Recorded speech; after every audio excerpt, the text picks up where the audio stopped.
Da hočejo avtomobilske znamke postati ponudniki mobilnostnih storitev in ne več samo prodajalci avtov, no to so že nekaj let oguljene obljube. Pa tudi, da bomo avtomobile plačevali z mesečnimi trajniki enako kot naše pametne telefone, tudi to je že znano dejstvo. Ampak to niso prazne vizije mladih New Agerjev, transformacija je v resnici že močno v teku. Samo dogaja se ne na tako zelo viden način, ker je pač skrita v kalkulacijah. Da se kalkulacije lahko izidejo v prid tako kupcu kot tudi avtomobilski znamki, pa vse bolj postaja očitno, da mora imeti avtomobilska znamka tudi lastno finančno ustanovo, s katero lahko narekuje tempo posla na dolgi rok. Residual value is representing the future expectation. What will the car be valued in 3-4 years? And the better or the worse this expectation is making up the equation we can give to the customer. Low residual value, we need to make expensive monthly payments. High residual value, low monthly payments. But a residual value you cannot invent or so. It needs to be funded by facts. And this is what we do to have the right equipment in the car, to have the right sales policy, to control the second and third cycle, wanting all used cars back, to really have high market expectations in the car later on. Neizogibno torej postaja, da izdelovalci novih avtomobilov aktivno posežejo tudi v prodajo rabljenih vozil, svojih rabljenih vozil. If a car manufacturer would be just new car sales oriented and then forget about the car, then the 12 or 15 years of a car lifetime is not under control. In these 12 to 15 years of a lifetime of a car, there is a lot of value we can control. There is used car sales 2 or 3 times. There might be an accident, you go to a workshop. There might be a glass broken, you need new tires. All this you can control if you have the process under control. And the benefit for the customer, for the used car customer, is they get higher value.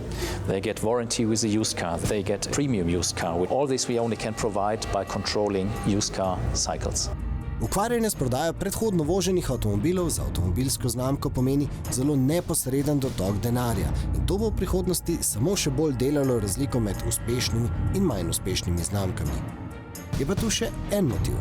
We know from studies that every second used car customer in the next cycle will be a new car customer. And this is one of the motivations why we try to control the second and third cycle and happy to provide used cars to customers in a controlled way, because with a likelihood of 50% they come next cycle and purchase new car.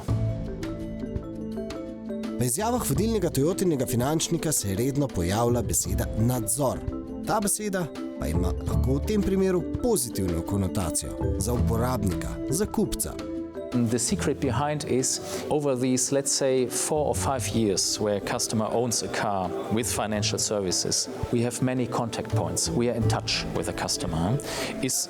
Are the customers moving house? We get notice. Do customers change bank address? We notice. We have many calls coming in, and then there is information about our family growing or retiring, and all these informations can help us to provide a good next offer. And good next offer can be an affordable used car as well. And if life changes, for example, retiring people take smaller cars, why not stepping into a new car then, having peace of mind and having understood this principle of the trade cycle management? Slovenija je 21. evropska država, v kateri je Toyota pa polnoma integrirala bančne posle v klasične posle avtomobilske znamke. To hkrati pomeni, da zdaj tudi v Sloveniji zares vstopamo v dobo, ko avto postaja izenačen s telefonom, če malce karikiramo. Ampak, a vas zanima, v katero smer vse to skupaj pelje? No, naslednji cilj je, da bomo lahko z naročnino na recimo Toyotin avto v Sloveniji uporabljali tudi Toyotin avto v tujini, na poti, kjerkoli na svetu, z istim mesečnim zneskom. Ali pa da bomo z našo naročnino na Toyotin avtomobil potovali tudi z vlakom, letalom, avtobusom, skirojem, kolesom in celo z avtomobilom druge avtomobilske znamke. No, tako razmišlja večina globalnih avtomobilskih znamk, glede tega so zedinjene. Imagine that the mobility offerings are connected with each other, so that you will have a multimodal mobility approach. That is one big thing. The other is the onboard technology, data communication. The cars will communicate, that we will find standards there. And the third is that the app usage, so customers seeking mobility on the streets, they will use apps, that there is not like 20 offerings in a city like Ljubljana, it's only 2 or 3 maybe. And this is a kind of standardization which makes life more reliable and more convenient, more easy. Pred nami je torej popolna digitalizacija mobilnosti. Seveda, eni cilji so bolj oddaljeni, drugi pa so že tukaj in med slednjimi je vsekakor nadzor nad uporabo avta prek aplikacije na pametnem telefonu. Spet, nadzor v pozitivnem smislu za kupca, kot je na primer merilnik odstotka vožnje v električnem načinu, ki smo ga v praksi testirali skupaj z vami, z gledalci avtomobilnosti. Kako je to šlo? No, predlagamo, da si osvežite spomin z vašim naslednjim klikom.